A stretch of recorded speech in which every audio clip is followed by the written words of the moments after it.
Ézéchiel, chapitre 12. Les actions symboliques du prophète.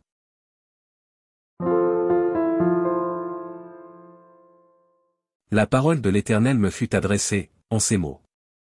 Fils de l'homme, tu habites au milieu d'une famille de rebelles, qui ont des yeux pour voir et qui ne voient point, des oreilles pour entendre et qui n'entendent point, car c'est une famille de rebelles.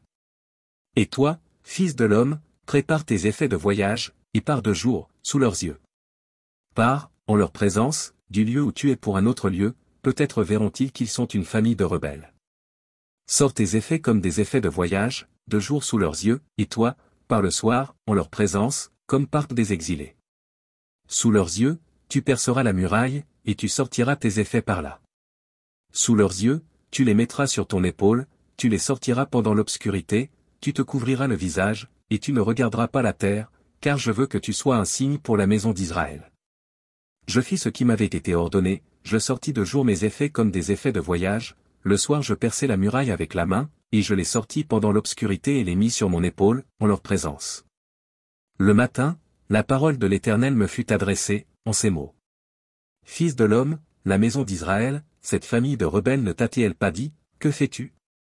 Dis-leur, ainsi parle le Seigneur, l'Éternel, cet oracle concerne le prince qui est à Jérusalem, et toute la maison d'Israël qui s'y trouve. Dis, je suis pour vous un signe. Ce que j'ai fait, c'est ce qui leur sera fait, ils iront en exil, en captivité. Le prince qui est au milieu d'eux mettra son bagage sur l'épaule pendant l'obscurité et partira, on percera la muraille pour le faire sortir, il se couvrira le visage, pour que ses yeux ne regardent pas la terre. J'étendrai mon rai sur lui, et il sera pris dans mon filet, je l'emmènerai à Babylone, dans le pays des Chaldéens, mais il ne le verra pas, et il y mourra. Tous ceux qui l'entourent et lui sont en aide, et toutes ses troupes, je les disperserai à tous les vents, et je tirerai l'épée derrière eux. Et ils sauront que je suis l'Éternel, quand je les répandrai parmi les nations, quand je les disperserai en divers pays. Mais je laisserai d'eux quelques hommes qui échapperont à l'épée, à la famine et à la peste, afin qu'ils racontent toutes leurs abominations parmi les nations où ils iront. Et ils sauront que je suis l'Éternel.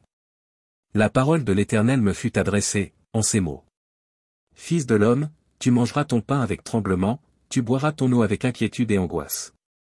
Dis au peuple du pays, ainsi parle le Seigneur, l'Éternel, sur les habitants de Jérusalem dans la terre d'Israël. Ils mangeront leur pain avec angoisse, et ils boiront leur eau avec épouvante, car leur pays sera dépouillé de tout ce qu'il contient, à cause de la violence de tous ceux qui l'habitent. Les villes peuplées seront détruites, et le pays sera ravagé. Et vous saurez que je suis l'Éternel. La parole de l'Éternel me fut adressée, en ces mots. Fils de l'homme, que signifient ces discours moqueurs que vous tenez dans le pays d'Israël, les jours se prolongent, et toutes les visions restent sans effet?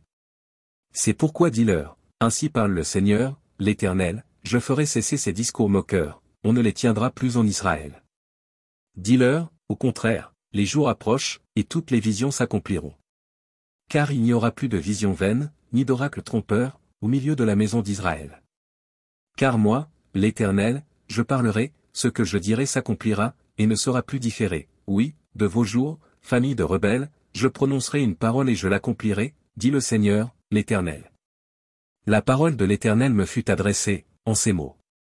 Fils de l'homme, voici, la maison d'Israël dit, les visions qui là ne sont pas près de s'accomplir, ils prophétisent pour des temps éloignés.